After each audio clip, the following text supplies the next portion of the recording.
माझी एवढीच रिक्वेस्ट आहे की तू माझ्याशी असं तोडून बोलू नकोस. आपलं जुनं रिलेशनशिप होतं, पहिल्यासारखं सगळं. मी तुला आधीच सांगितलंय प्रिया, आपल्यात पहिल्यासारखं पुन्हा काहीही होऊ शकत नाही. का का नाही होऊ शकत सगळं पूर्वीसारखं?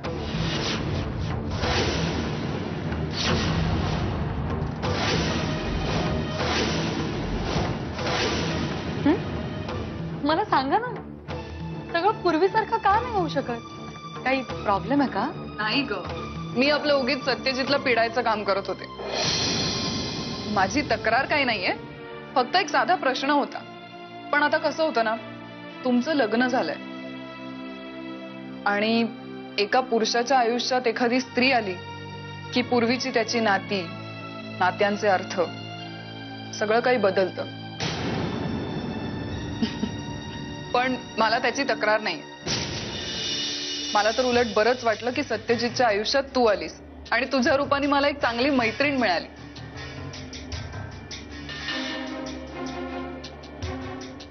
आता तो माझ्याशी पूर्वीसारखा वागत नसेल तरी मला त्याची खंत नाही, फक्त एक छोटीशी प्रेमाची तक्रार होती.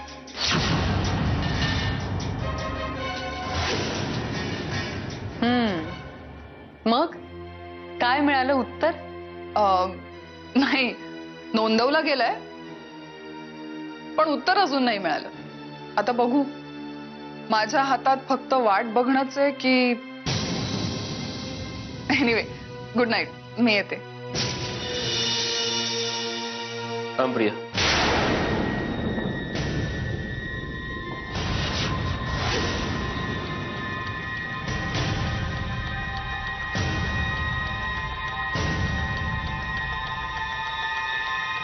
नातं हे नेहमी दोन्ही बाजूने टिकतं. निर्मळ मनानं टिकवायचं ठरवलं ना प्रिया, तर कुठलंही नातं नक्कीच टिकू शकतं. आता उदाहरणार्थ माझं आणि विहंगचं नातंच घे. एवढे अप्स अँड डाऊन झाले,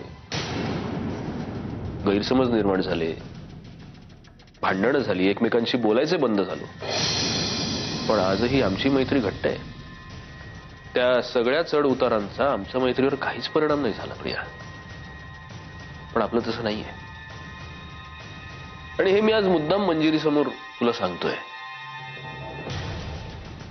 खरं तर मंजिरीच्या येण्यानं घरातल्या सगळ्याच नात्यांचे अर्थ बदलले. बरोबर आहे तुझं. आईला एक चांगली सून मिळाली, गौरांगला मोठ्या बहिणीसारखी वहिनी मिळाली, आणि तुला तुला एक चांगली मैत्रीण मिळाली. तू आता स्वतः कबूल केलंस, हो ना? हो. तुझा प्रॉब्लेम काय माहितीये प्रिया? मी तुला माझ्या घरात आश्रय दिला या भावनेतून तू स्वतःच कधी वर येऊ शकली नाहीस. त्यामुळे मैत्री, जिव्हाळा या सगळ्या गोष्टी खूप लांब राहिल्या. आज मागचा विचार केला तर असं वाटतं प्रिया की आपल्यात मुळातच मैत्रीचं नातं कधीच नव्हतं. आणि म्हणूनच मी सांगतोय की आपल्यात पूर्वीसारखं आता काहीच होऊ शकत नाही.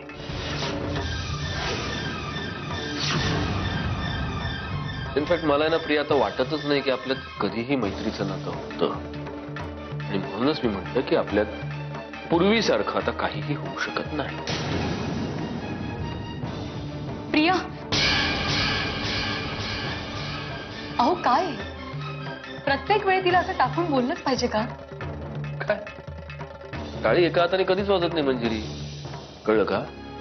कोणी जर मला रोज हे येऊन ऐकवणार असेल ना की तू बदलला सत्यजित, तू बदलला सत्यजित, तर मग माझाही नाईलाज आहे. या घरात फक्त मीच नाही, या घरातल्या प्रत्येक माणसानं प्रियासाठी जे काही केलंय ते प्रेमाच्या आणि आपुलकीच्या भावनेतून केलंय, उपकार म्हणून नाही. पण हे तिला कळत नाही, म्हणून तिचा नेहमी असा नकारार्थी सूर लागतो. हे बघा, तुम्हाला दुखवायच्या हेतूने ती नाही बोललीये काही. तुम्ही प्रत्येक वेळेला तिच्या बोलण्याचा उलटा अर्थ लावता. आणि ती तुमची मैत्रीण होती हे तुम्ही कसं काय नाकारू शकता? तुमच्या सवयी, तुमच्या आवडीनिवडी या सगळ्याबद्दल लग्नानंतर तिनेच मला सांगितलंय. मग तिला माझ्या आवडीनिवडींबद्दल माहिती म्हणजे ती माझी मैत्रीण होती. उद्या आपल्या शेजारच्या घरात एखादा माणूस राहायला आला आणि मी त्याच्या घरावर दुर्बीण लावून बसलो ना, तर त्याच्या सवयी, त्याच्या आवडीनिवडी मलाही 2 दिवसात कळायला लागतील. म्हणून तो काही माझा मित्र होत नाही. कसं आहे मंजिरी, जे नातं जसं आहे तसंच राहू देत. कुणीही त्यात लुडबुड करायचा प्रयत्न करू नका प्लीज.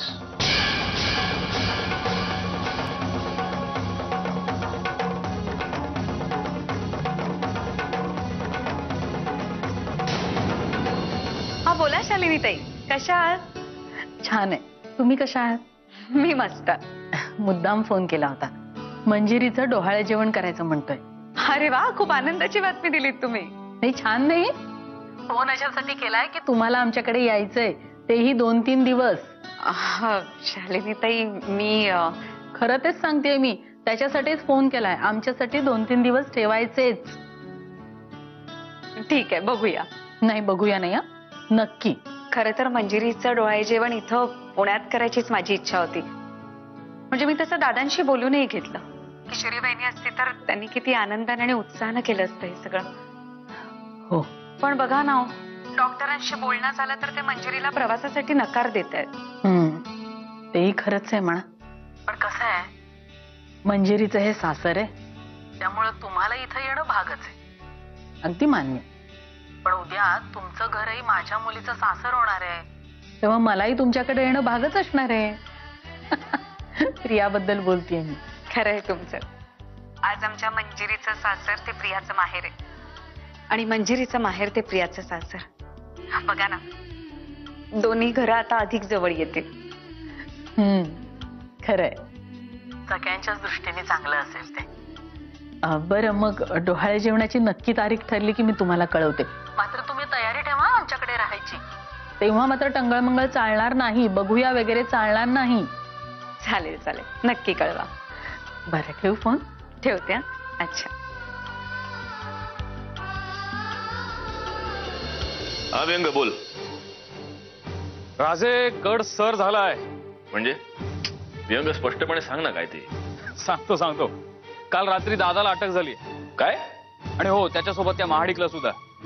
Yes, great. आज तर मी देवासमोर पेढेच ठेवणार आहे.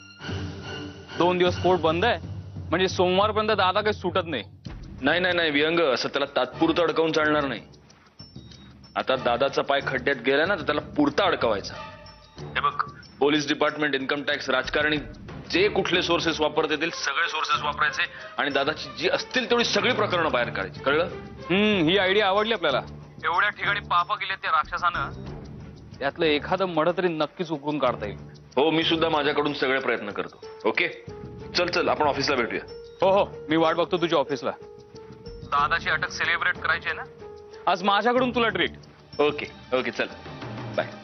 Okay, bye. बोलाचे काय खानाखुना करतीस? काय चाललंय तुझं? नक्की काय झालं ते सांगणार आहेस? तसं काय तुला ठावच नाही?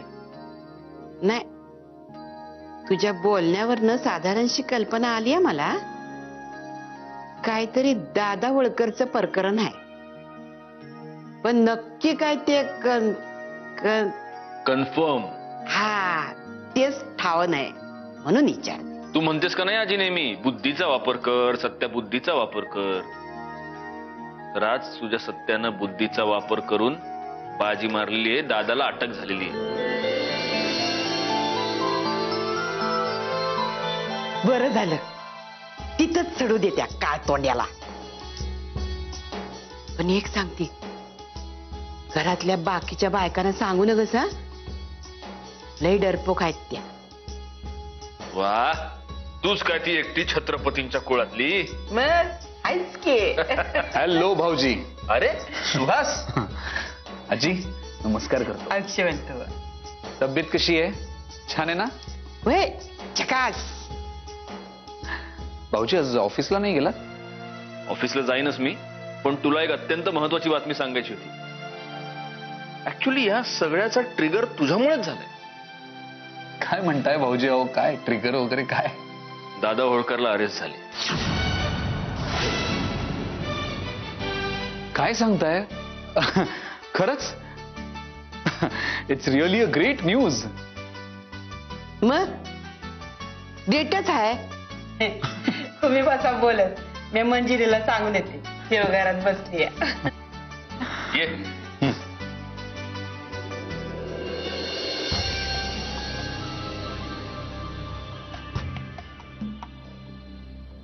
बाई उठा आता, आवरायचंय मला. मित्र जा इकडनं, मला झोपू दे. अगं झोपू दे काय, तू झोपा काढशील दिवसभर, मला अख्खं घर आवरायचंय. उठ ना बाई, जा ना खाली. मग मी उठल्यानंतर आवर. मला उठायचं कंटाळा आलाय. जा तू. ए कंटाळा आला असेल ना तर जाऊन जीव दे, नाही तर खाली आलाय तर तुझे सपनो का राजकुमार, त्याच्यावर फिरायला जा. उठ चल. काय सुहास आलाय? हो आता काय कानडीत बोलले का मी? बसलाय सत्यजित दादांबरोबर खाली. तू खरं सांगतेस ना? मी कशाला खोटं बोलू तुझ्याशी? विश्वास नसेल ना तर खाली जाऊन बघ. प्रश्न विश्वासाचा नाहीये नेत्रा. आता तू बघ, आता खरी गंमत होणार आहे. म्हणजे काही नाही, मी त्याला आधीही सांगितलं होतं की मला सरप्राईजेस आवडत नाहीत म्हणून, आणि तरी आज त्यांनी तेच केलं. आता ह्या चुकीची शिक्षा तर त्याला मिळायलाच पाहिजे, नाही का? म्हणजे काय करायचं ठरवलंस? काल जो सत्यजितने माझा अपमान केला ना, त्याचा हिशोब चुकता करायची ऐती संधी चालून आली सुहासच्या रूपात. कसला अपमान, कोणाची चूक, काय वेड्यासारखं बडबडतीयस तू?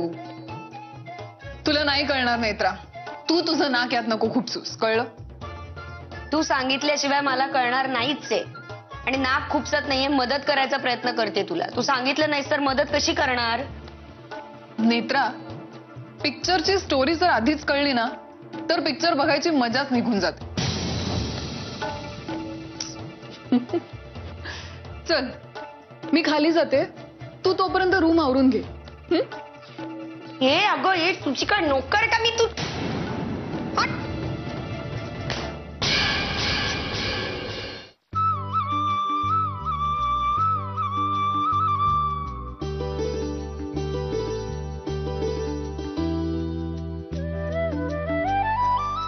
घ्या पाणी. काय झालं भाऊजींशी बोलून? आजकाल भाऊजींवरचं प्रेम फार ऋतू चाललंय तुझं. अरे आमचे भाऊजी आहेतच तसे. हो का? बाय द वे पसंती आमची आहे म्हटलं. हो, तेवढ्या एकाच बाबतीत तुला मानलं पाहिजे. हा? काय?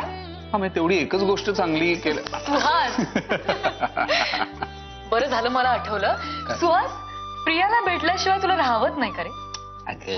हं? रोज तासन तास फोनवर गप्पा मारता ना तुम्ही. आता एवढा वेळ काय बोलता तुमचं तुम्हालाच माहिती, पण अशा कुठल्या विषयावर चर्चा करता रे? दर 2 दिवसाआड तू इथे येतो. हा, सगळं अजबच आहे नाही तुमचं? ए सगळी कपल्स अशीच वागतात, आणि तुला जर याच्यात काही नवल वाटत असेल ना तर तू अजब आहेस. अगं मी इथे कराडला आलो होतो तर म्हटलं भेटून जावं प्रियाला. कराडला? कशासाठी?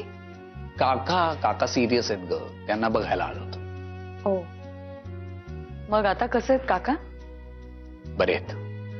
ते एक बरं केलंस की तू इथे आलास. त्या निमित्ताने प्रियाला सरप्राईज तरी मिळेल ना. आणि प्रेमात असे सरप्राईजेस द्यायचे असतात रे. आता कळलं ना, मी एवढी सुद्धा अजब नाहीये. मी हा सल्ला तुला देऊच शकते. हे काय, आलीच प्रिया. काय प्रिया, मिळालं की नाही सरप्राईज?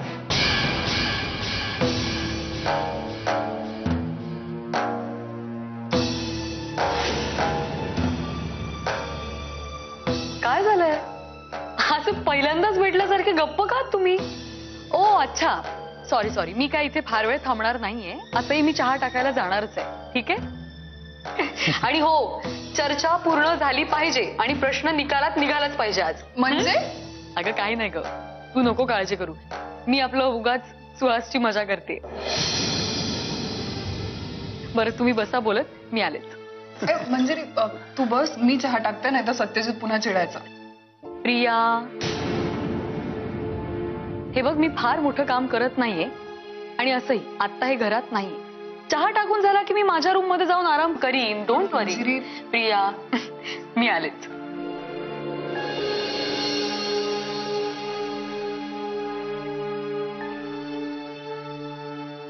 असं पाहून काय मिळणार आहे? एवढं समजावून सांगितलं तुला. मला सरप्राईजेस आवडत नाहीत, तरी स्वतःच्याच मनासारखं केलंस ना. प्रिया तसं काही नाहीये. सुहास प्लीज, मला खोटी एक्सप्लेनेशन नको देऊस. प्रिया मला बोलण्याची संधी देशील? कारण तयारच असतील तुझ्याकडे. प्रिया मी कराडला गेलो होतो कारण माझ्या काकांची प्रकृती अस्थिर होती. मग तू त्यांना भेटायला गेल्यावर त्यांची प्रकृती एकदम स्थिर झाली का? प्रिया काय बोलतेस तू हे? मी काय बोलतेय? बोलण्यात तुझ्या विसंगती आहे. तू कराडला गेला होतास ना, मग इथे कसं काय आलास? तुला भेटायला? मला भेटायला मी विरोध केलाच नाहीये. माझं फक्त एवढं म्हणणं आहे की येण्याआधी एक फोन कर. तेवढंही जमलं नाही तुला? अगं फोन नाही लागला. ती लहान मुलांसारखी कारण देऊ नको सुहास. माझा फोन लागत नव्हता तर मंजिरीला करायचा होतास, नाहीतर घरच्या लँडलाईन वर करायचा होतास. नाही, पण खरं तर हे की मी सांगितलेलं तुला ऐकायचंच नव्हतं. आत्तापासूनच असं करतोस.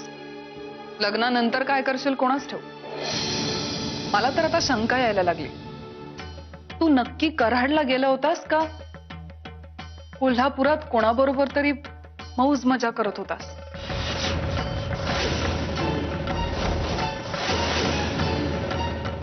मला तर आता शंका यायला लागली. तू नक्की कराडला गेला होतास का कोल्हापुरात कोणाबरोबर तरी मौज मजा करत होतास?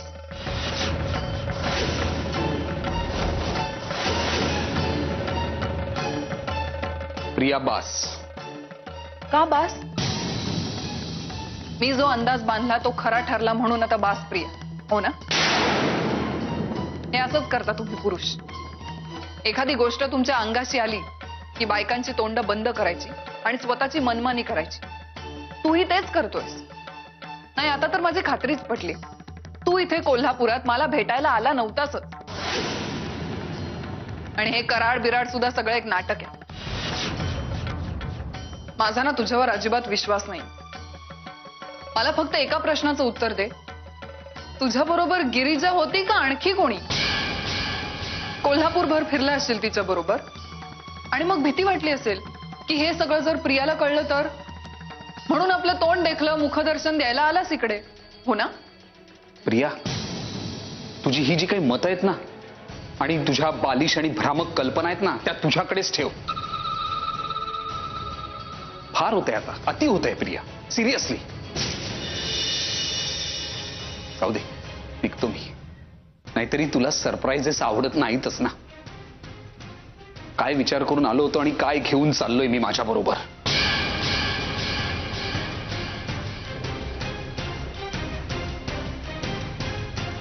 पण एक गोष्ट लक्षात ठेव प्रिया, एकमेकांना समजून घेण्याचा, एकमेकांना स्पेस देण्याचा जर आपण प्रयत्न केला नाही तर ते नातं फार काळ टिकणार नाही, टिकत नाही.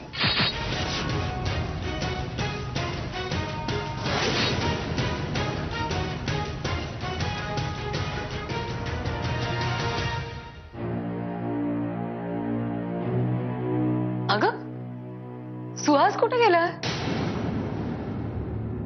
फोनवर बोलतोय का? नाही, निघून गेला तो. काय? अगं चहा सुद्धा नाही प्यायला तो. आपल्या चहापेक्षा जास्त महत्वाची कामं आहेत त्याला, जास्त जवळची. खरं तर प्रिया, एक मिनिट. काय झालंय? तुमच्या दोघांमध्ये सगळं ठीक आहे ना? हो, सगळं ठीक आहे. कमीत कमी आता असं म्हणायला तरी पाहिजेच.